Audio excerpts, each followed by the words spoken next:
Welcome to the school cafeteria. I immediately get a kindergarten vibe. I don't know. Such delicacies, right? Did you have Philo? Philo canteen? Plup, plup, plup. Awesome. I'm bare awesome. But what a fucking party. Fruit soup. Thank you. It's like I'm defending myself while wading through a swamp. Well, here goes. Good morning, my dears. Since I love episodes like this the most, because these are the flavors of childhood. And since I'm 36, that's either just or already 36 years old, I like them the most. Because we go back in our memories to when my beloved mom used to cook me all sorts of things. Spices, no, not spices, examples, dinners, snacks, desserts, and all that. And today, with this journey of nostalgia and memories, I want to recreate semolina porridge.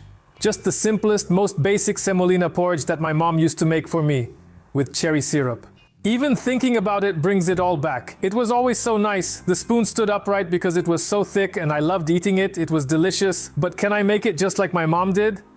We'll find out in a moment. You know, I feel a bit like a sapper in a minefield when I'm in the kitchen. If things go well, I'm happy, but if they don't, everything just blows up, you know? Let's get started. We turn on the stove and pour half a liter of milk into the pot. Sorry for using this mug, but I just didn't know where else to measure out half a liter, and I know this mug holds that much.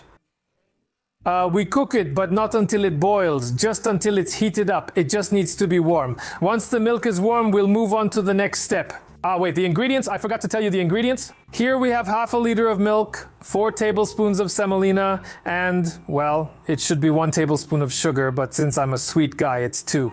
A tablespoon of butter and raspberry syrup to taste. You know I like everything sweet, so there will always be a bit more of that. Sorry, cherry juice, I made a mistake. Hey, tell me, how do you check if it's already warm?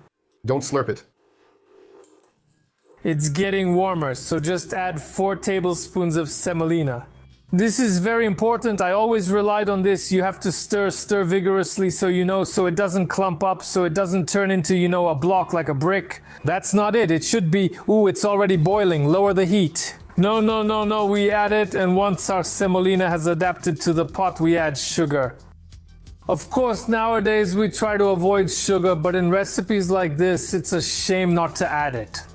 And now we just stir. We stir this beautiful elixir of the past. We just stir. You know what I'm most afraid of? That with these kinds of recipes, I was always afraid that if my mom kept it on for too long, the pot would get black on the bottom and the porridge would burn. We're already starting to get thicker, it's getting harder and harder to stir, but it's cool, because this is a quick recipe. I think it's really simple and I didn't mess it up. And it's going to taste good, right? Well, in different homes, people ate it differently. And do any of the guys here even like something like this, right? The worst part is, I see a portion for myself in this pot, not for 2 people.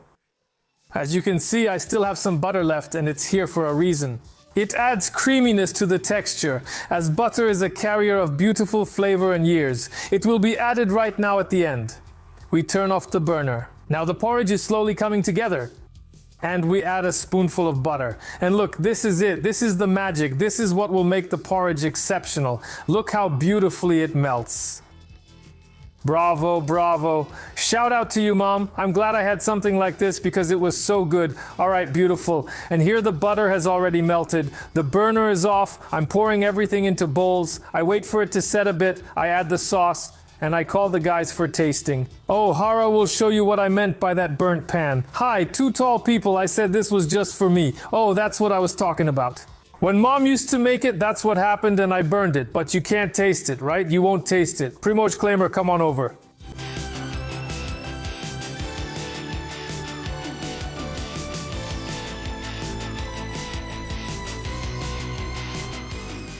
I immediately get a kindergarten vibe, right? Did you have such delicacies? I loved it, but nobody else liked it. Porridge with syrup. Yeah, porridge with syrup. I'm rooting for you because when I walk past the fridges in Biedronka and see those ready-made porridge cups, they cost 3 or 4 zlotys. Everything is so expensive now. And it's so small that I take 3 little cups and it's gone. And I say, Claimer, you idiot, you could just make a bucket of semolina porridge yourself if it tastes like those creamy ones and so on. I mean, the store-bought one probably won't be the same because I wanted to make it more homemade like my mom used to make for me. After all, that's... If it's homemade, it'll be better. Just like your mom did. Try it, exactly. Go ahead and make it up. Yeah, it's freaking great. That's it. Thank you, except for the methane. Pilos, maybe here. Here. It's even better because there are more of these granules. They're like little balls on your tongue. You could move them left and right with your tongue. Damn, it tastes awesome. I'm so happy because I really love the taste, Really. But you laughed. Walić te kaszki na lodówce, trzeba sobie kupić. But sorry for interrupting, but this is your part. When you speak, it shows. This is better, but very sweet. I'll admit there should be just 1 teaspoon of sugar in this, but you know me, I like it sweet, so I added more. It's 10 out of 10. Are you an actor? No, no. But this is a better roll. No, no. O, była taka skorupka u góry. It wasn't. This isn't pudding. Actually, it was with pudding. From the shell. There were Because if we waited, it would form. This is prezzese. Awesome. Hi, hi.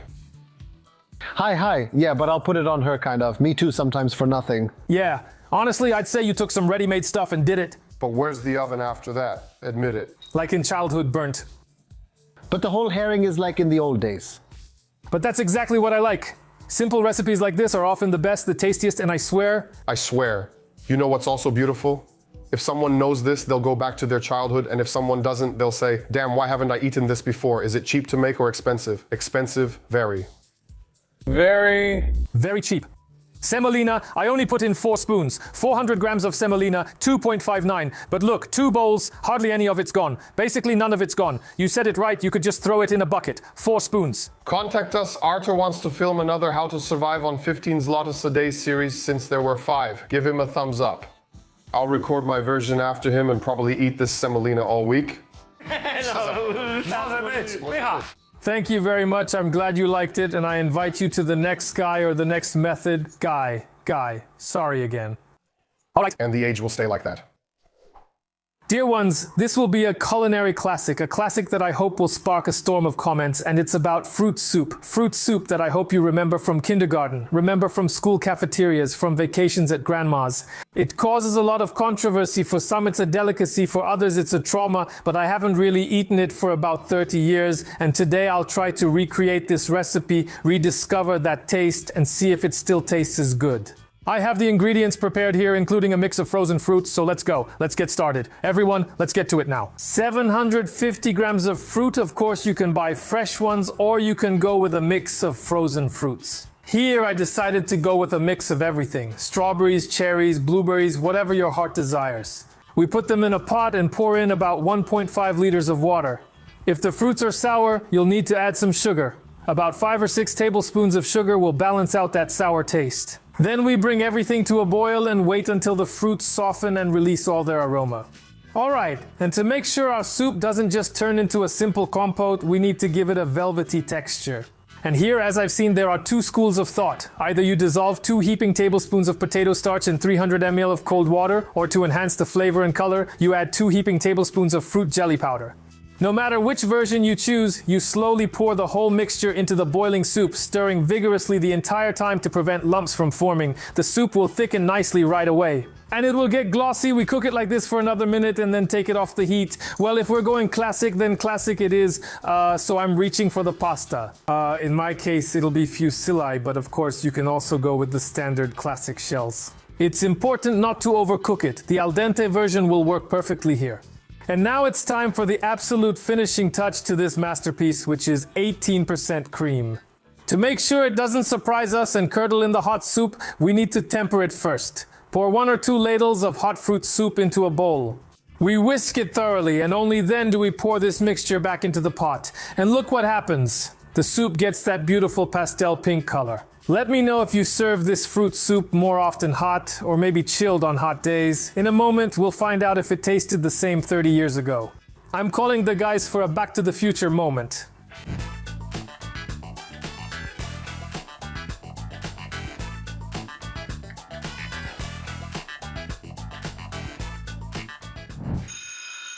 Welcome to the school cafeteria. Soup. Fruit soup. Ooh. That's strong. All the preschoolers. You don't know. What you've done, man. Well, the trauma is coming back. But look, it smells wonderful. Not trauma. Man, I could live on fruit soup from morning till night. Really? I love it. Dude, I remember when I was little, my grandma used to bring me that soup in her own 5-liter water container. I prayed there wouldn't be noodles, since they soak up the soup and leave less. So I started asking for soup without noodles because they absorb more soup. Here, take this. Because it's freshly poured. You have a slightly cooled version, so you won't complain that it's too hot. Oh no. What are you doing? No, because there are two of them, right? Yeah? People like to eat either this one, you know, when it's hot. Oh, I took the cold one from the fridge. I don't usually like it, but I have it once a year when my mom makes it. But I was. Just one spoonful each. Thank you. I used to dislike cocoa spread, but now I enjoy it straight from the fridge. Spiral pasta, absolutely delicious spiral pasta. Spiral pasta. Primo, I'm sorry, I was hiding it for myself because I saw you covered it with cream. And I thought I got two signals from you. It's warm, but I prefer it cold and without cream. I don't think I can eat it, though it's delicious. I don't know. I was too young when I ate it. If it didn't have cream, it was compote, right? I think I just ate compote with noodles. And now you made soup, right? This format, it's a winner. We seek flavors that resonate not just on the tongue, but also in the mind and heart. That's out of this world, right? Intense emotions, but no. Honestly, I was really skeptical. but it's delicious, really delicious. 10 out of 10. We need to go back to those damn old recipes. You know, if we could find a typical grandma's recipe, you know, the way they used to make it back then. Maybe we could do an episode like that. Arthur's mom likes to be on camera. Oh yes. She shares what she made for Arthur and all the details. Or even better, what she ate as a child. She might still find the ingredients. I'm sorry. But like what, you know? And could you? I don't know. Exactly, pheasant. I don't know. A blade of grass? Mirabelki, soup in salt. Sorrel soup from the PRL? Or am I ordering sorrel soup? I am not I'm just here for the soups, honestly. a soup of words. Today, the absolute queen of house parties, name days, and other family celebrations, namely the iconic Polish vegetable salad. Everyone probably remembers it from years ago. No party could go on without it, although it has survived to this day, and at least in my house, it still appears at Easter or other major holidays. The base is simple ingredients, and often it was even made with vegetables taken straight from the broth. Let's get started because the recipe is really easy, and on top of that, delicious, and it brings back old memories. And to make this recipe, we will need potatoes, 2 parsley roots, 3 carrots, a piece of celery root, peas, mustard, mayonnaise, hard-boiled eggs, pepper, salt to taste, and of course, pickled cucumber. Let's go. First, I wash the carrots, parsley roots, potatoes, and celery root. I pour cold water into the pot because the rule is we cook vegetables that grow underground in cold water, and we put vegetables that grow above ground into hot water. So here, most of them, actually all of them, grow underground. I put them into cold water, I'll salt it in a moment, and then I'll cook everything until it's soft. And in the meantime, we're cooking eggs, which I already have cooked, so I'll just peel them. But I think you prepared them, Goli. Oh no, they're almost black. That's probably from age. Beautiful. Listen, we meant well. Goli boiled the eggs earlier, but as they say, he lost track, went to the bathroom and forgot about the eggs. And that's a very important matter. Because eggs, to be hard-boiled, should cook for about 10 minutes from the moment they start boiling. And judging by what came out of the yolk here, the eggs were a bit big, and so were Goli's mistakes. But look, if we cook the eggs for too long, look, from the yolk, from what I've read at least, iron is released, and from the white, sulfur. They combine and form a coating that doesn't look very pleasant. Oh dear, and it smells even less pleasant, but in the meantime, let's boil the eggs the way they should be. All right, the eggs are in. All right, my dears, I've already turned off the stove because I'm about to pour out the water and wait for all these vegetables to cool down. But you might also be asking yourself, why did I cook everything with the skins on? It actually makes sense for carrots, parsley root, and potatoes. And why is that? Here, the skin serves as a shield, helping to retain more flavor in the vegetables. And minerals or vitamins, in short, the nutrients, are also kept inside by the skin. Maybe these aren't spectacular amounts, but believe me, there is a difference. I pour out the water and wait for the vegetables to cool down. And now I'll put the vegetables on a plate, for example, so they cool down faster. Okay, the vegetables are cooling here, and in the meantime, I'll cut the eggs into cubes. And of course, there are such devices because we often show different gadgets ourselves. But I just don't have one in this kitchen, you know. Sometimes there are those little sieves and you press and it makes a grid. But here I'll just do it by hand and the cubes will be fine too. We probably won't add onion today, but if you want to, listen, this is a salad. It's all about vegetables. It's a no-brainer. You add the things you like here. I just do it the way we used to do it at home. Listen, the carrot is ready and now we're peeling it. Sure, it's a bit more work, but the taste and smell make it worth it. Now let's move on to the rest of the vegetables when it comes to dicing. The important thing in all this is that the vegetables really need to be chilled, because then they don't fall apart as much.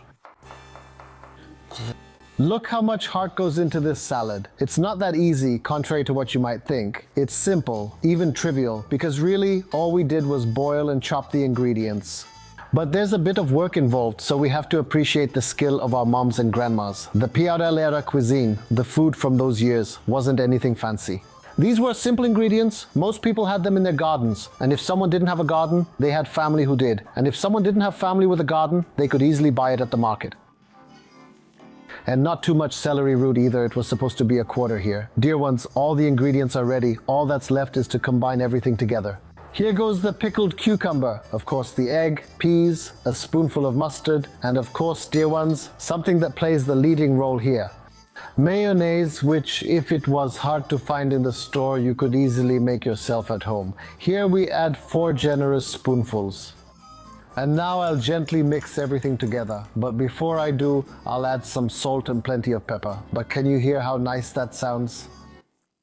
It's like I'm wading through a swamp. All right, I'm gonna try it. Of course. All right, yeah, it's amazing, delicious. Good morning, welcome.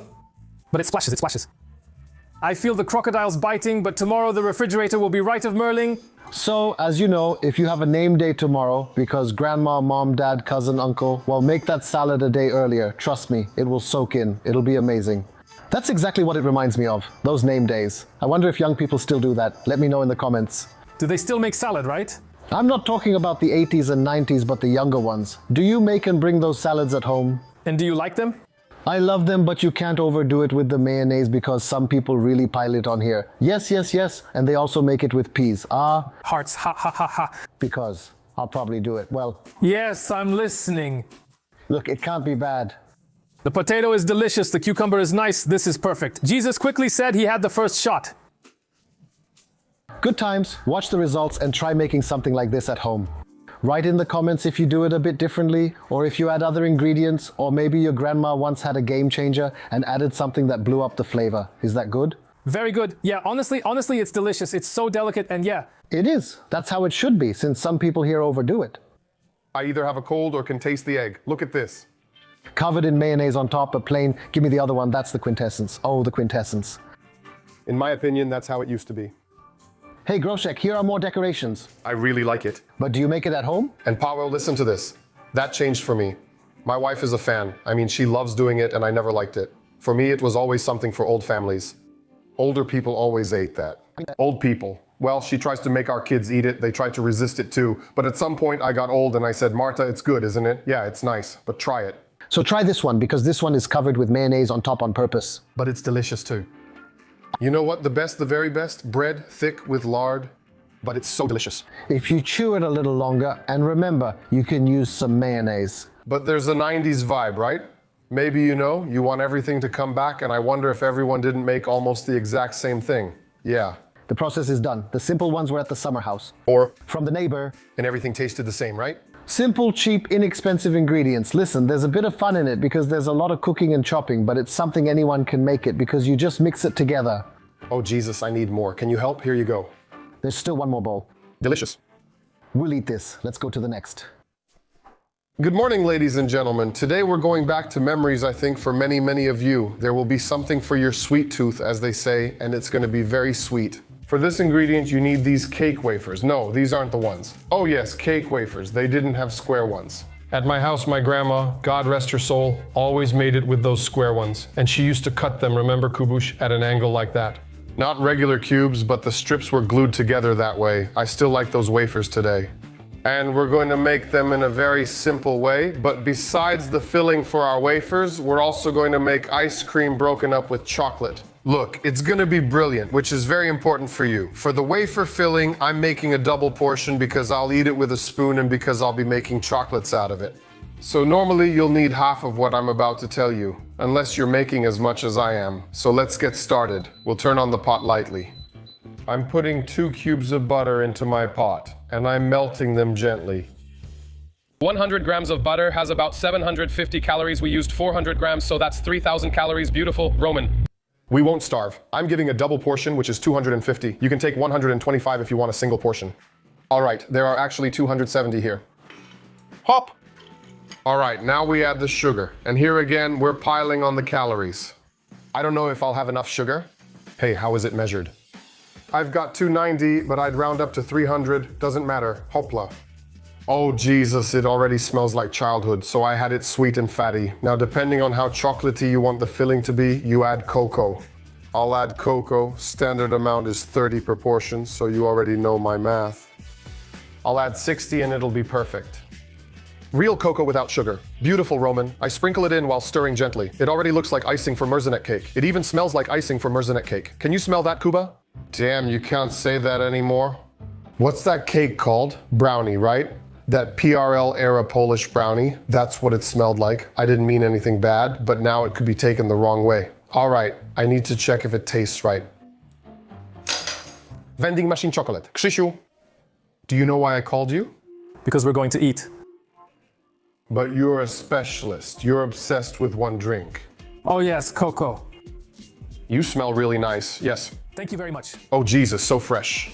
Are you going on a date? A date. Thanks, see you. No, I don't date anymore, unless it's with my wife. Do you know how it looks when you stir thick chocolate with one of those little stirrers? Yes, that's what it looks like to me. You think so, but I'll try it in a moment. All right, go ahead and try it. Whoa, that's thick, really thick. Very sweet, it's delicious, but you know what I would do? It's like when they serve espresso with a glass of water, right? That's great, since this is the base for my next step, so keep doing that. It's good you mentioned it's very sweet. I have a question for you. Do you remember your childhood? That's how we used to eat it back then, right? Yeah, I know that. But it sticks to the roof of your mouth. Come on, Krzyku, add it in slowly and I'll mix. I used to flour the dumplings for my mom so she could make them. You know what's the most beautiful thing? That right here we have these memories, and remember that you helped your mom, right? You know what's the best part? She could have sprinkled it herself just fine, yeah. But she got you involved once, so you do something and not get bored. That's awesome. And you're almost 40 and you still remember it. No, 36. That's why I said almost years old. No, I'll be honest, you were already getting a belly. And that's how it's supposed to be. My Iga always makes waffles. She makes really good waffles, by the way. I invite you all. If you're ever in the area, I invite you for waffles. Delicious. Don't say that because they'll Google you. They'll Google you. Yeah, really. You too. I invite all of you. Seriously. I'm being serious. You won't find these by the sea. They're delicious. When? Whenever you want. But does Iga know? She'll find out. She has so much goodness. She likes doing it because she's good at it. And why aren't you the face of cocoa? Exactly, right? Damn, I would really love that. I even want to create my own cocoa. I would have special occasion cocoa. I would have it by the fireplace, after the pool. That's what I would call it. I would have something like that too, you know? What's the worst? If someone says they haven't been swimming in a while, they won't take it. If they don't have a fireplace, they won't take it. So you're stuck with universal cocoa because the manufacturer forced it. And this will be our last one. Oh, that's so much. All right. And that's it. The end. So Krzysiu, what will we do here? Hop, there it is. Pour that cola. This texture is like if you heated up a fudge a bit in the microwave. If I visited the Museum of Chocolate, I'd want them to test and treat me with something like this. Pour stop. Good. Thanks, Krzysztof. Great job. I'll call you soon. Don't remove anything near the mic. All right. Now gently, which isn't really my thing, I'll say that right away. I'll have to hide a hefty piece. Today I told my wife that I was gonna make these wafers and she just said that if I don't bring her some, I'm an idiot, so this one's for me. Look, like a Persian cat. We'll see how much is enough. 1.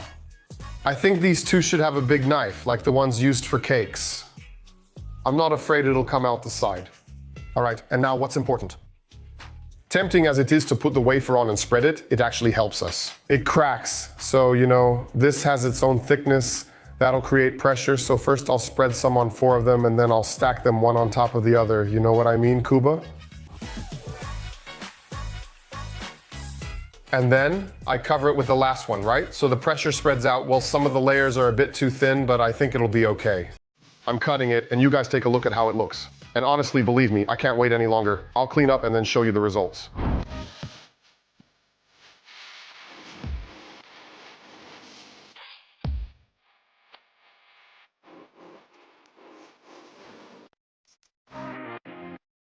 Good morning. I'm going for this custard delight. I tried the pulp. I already know what it can go with. I'm just waiting for the final verdict. We want to simulate excitement. Respect life because I'm hungry. Always. If you start a recipe that doesn't look beautiful from the protruding nipples, it means it's not bad. Do you remember or not? We remember, yes. It can't look any other way because that's just how it was eaten. I have an option for you because I have it cold. From the fridge. I think it will be harder and more wafer-like. I think I prefer it warm. Well, let's try something warm. In the fridge, it's nice and firm. Jesus. What else is here? Milky cocoa, right? Mm-hmm. But it's a bit like fudge, like caramel. Something like, what? We'll try it warm. Warm, it's good. It would be a bit better. But you layered it so nicely, like in a factory. Honestly, I feel like I bought a real wafer. So nice because I was so stressed that it would go wrong. The same? It'll be better and firmer from the fridge. It's better from the fridge. Give it about 20 minutes because it hasn't been in the fridge that long.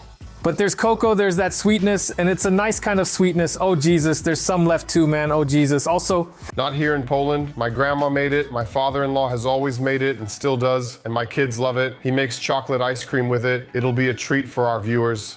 I'll add 2 ingredients and make more ice cream, then see you again in 2 hours. Ideally, I'd do this immediately so the mixture wouldn't set like this. And to this mixture, to this half, I add 2 spoonfuls of honey, plum jam, 2 big spoonfuls, maybe even 3. Since it's thick, and it shouldn't be this thick, I pour in some milk. I don't know yet how much I'll need. For now, I'll add this much and start mixing it. It has to be thinner than the topping we made. Oh, but I'm gonna have a real workout. Oh, but this is gonna be an old school chocolate block. Oh wow, I just got a cramp in my finger. Bravo. And something like this goes into the freezer for 2 hours. I'll make some mini muffins with the rest. You'll be able to try it and see how it turned out. 1 day later. Can you see here? Look. They're waiting. They're waiting. I told you 2 hours, but I was talking nonsense. wonderful brownie. Look, The scraps you eat, right? But we'll eat it all up. for presentation, Martin always says that you eat with your eyes, right? I hope the taste will make up for it. No, don't take it out, man. Let me buy it. Take something from me in a wrapper. All right, the taste makes up for it. Fortunately, no, don't take it out, son. You'd soon buy something from me in a wrapper. My buddy eats it, I would say. That it's some kind of chocolate fudge, a sticky chocolate candy. It has a vibe like something from the Polish People's Republic era. I'm not sure if your parents took you shopping in Germany, but they'd bring back chocolate-like frozen candies in wrappers. The taste and texture were similar. Yesterday, Cisha brought me one from Germany, a sticky candy from the Polish People's Republic era. A lovely snack for me, Jesus. Want some? What? No, you ate it all? Yeah, there was just one. Maria. But how'd you eat the whole thing? But the whole thing, yes. Delicious, delicious.